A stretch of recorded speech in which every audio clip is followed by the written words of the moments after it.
আসসালামু আলাইকুম। দৈনিক আর নিউজ সংবাদে সবাইকে স্বাগত জানাচ্ছি। আমি তানজিলা টুইঙ্কেল। শুরুতেই দেশের সংবাদ। বৃষ্টি শুরু হলেও ঢাকার বাতাসের মানে তেমন উন্নতি দেখা যাচ্ছে না। শহরটির বাতাস এখনো বাসিন্দাদের জন্য অস্বাস্থ্যকর। আজ বুধবার সকাল ৮টা ৫৫ মিনিটে ১৬২ একিউআই স্কোর নিয়ে দূষিত বাতাসের শহরের তালিকায় তৃতীয় স্থানে উঠে এসেছে ঢাকা।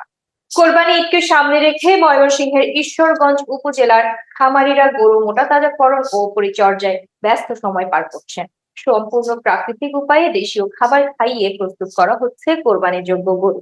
যদিও পশু খাদ্যের দাম বেড়েছে, তবে ভালো লাভের আশা করছেন খামারিরা। কুষ্টিয়ায় ৪০ লাখ টাকার ৮০০ গ্রাম পরিমাণ কোকেন উদ্ধার করেছে বর্ডার গার্ড বাংলাদেশ। মঙ্গলবার দুপুরে মিরপুর রেল স্টেশনে খুলনাগামী রকেট এক্সপ্রেস ট্রেনে অভিযান চালিয়ে কোকেনগুলো উদ্ধার করা হয়।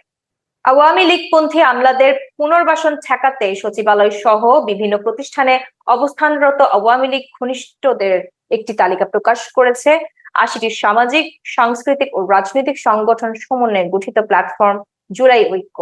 এ সময় প্ল্যাটফর্মটি সরকারের কাছে ৮ দফা দাবি পেশ করে। গতকাল মঙ্গলবার জাতীয় প্রেস ক্লাবে প্ল্যাটফর্মটির আয়োজনে অনুষ্ঠিত এক সংবাদ সম্মেলনে এই তালিকা আনুষ্ঠানিকভাবে প্রকাশ করা হয়। জুলাই অভ্যুত্থানে শহীদ মুহতাসির রহমানের আলিফের বাবা মোহাম্মদ গাজীউর রহমান তালিকায় থাকা ব্যক্তিদের নাম পাঠ করে শোনান। আসন্ন ঈদ উল আজহা উপলক্ষে ঘরমুখ যাত্রীদের যাত্রা নির্বিঘ্ন করতে নানানমুখী উদ্যোগ নিয়েছে সরকার। আগামী ৭ জুনকে ঈদের দিন ধরে ট্রেনের অগ্রিম টিকিট বিক্রি শুরু করেছে ইতোমধ্যে। আজ বুধবার পাওয়া যাবে আগামী ৩১ মে তারিখের টিকিট। পাবনায় মাঠ থেকে ছাগল আনতে গিয়ে বজ্রপাতে বুক ছিদ্র হয়ে সুরমা খাতুন নামে এক গৃহবধূ নিহত হয়েছেন। মঙ্গলবার বিকেলের দিকে সদর উপজেলার গয়েশপুর ইউনিয়নের দক্ষিণ মাছিমপুর গ্রামে এই ঘটনা ঘটে। গুণী মানুষ যতদিন বেঁচে থাকে ততদিন সমাজ তার মূল্য বোঝে না। আবু জাফর মোহাম্মদ ওবায়দুল্লাহর মৃত্যুর পর আমরা হাড়ে হাড়ে তা টের পাচ্ছি।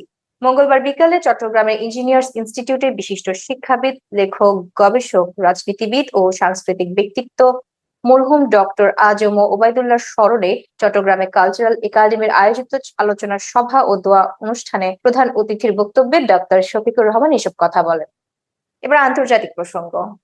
ব্রিটিশ প্রধানমন্ত্রী কিয়ার স্টারমার ফ্রান্স ও কানাডার সঙ্গে এক যৌথ বিবৃতিতে গাজায় হামলার নিন্দা জানিয়ে বলেন, এই সহিংসতার মাত্রা দেখে আমি স্তব্ধ। গাজায় ইসরায়েলের নতুন সামরিক অভিযানের প্রেক্ষিতে মঙ্গলবার ইসরায়েলের সঙ্গে মুক্ত বাণিজ্য চুক্তির আলোচনা স্থগিত করেছে যুক্তরাজ্য। গাজায় চরম মানবিক সংকটের মধ্যেই জাতিসংঘ সতর্ক করেছে যে পর্যাপ্ত খাদ্য সহায়তা না পৌঁছালে আগামী ৪৮ ঘন্টার মধ্যে সেখানে ১৪,০০০ শিশু মারা যেতে পারে।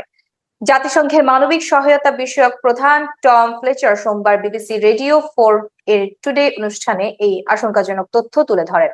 তিনি বলেন, ইসরায়েল গাজায় যে পরিমাণ সাহায্য ঢুকতে দিচ্ছে তা সমুদ্র সমচাহিদার বিপরীতে এক ফোঁটাও না।